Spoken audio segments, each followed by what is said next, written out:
So பின்வர தொடர் வரிசையில் தவறான எண் என்னன்னு கேட்டிருக்காங்க. என்னென்ன நம்பர் கொடுத்துருக்காங்க? 121 கொடுத்துருக்காங்க, 264 கொடுத்துருக்காங்க, 312 கொடுத்துருக்காங்க, 462 கொடுத்துருக்காங்க, 583 கொடுத்துருக்காங்க. ஸோ 1 to 1 இருக்கனால நம்ம 11 ஸ்கொயர் தானே 1 to 1, அதனால நம்ம அதிலே வந்து டிவைட் பண்ணி பார்க்கலாம். 1 to 1 டிவைட் பை 11னா 11 வரும்.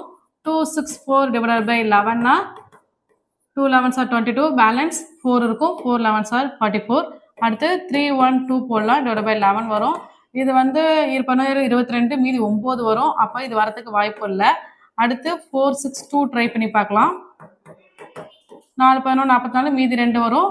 22 583. அடுத்த நம்பர் பார்க்கலாம். 11 55 மீதி 3 வரும். 11 33. ஸோ இதில் எல்லாமே 11 அடிப்படுது. அடிப்படாத நம்பர் எதுன்னு கேட்டால் இந்த நம்பர் தான், அதாவது 312. இந்த கொஸ்டினுக்கான ஆன்சர் சி 312.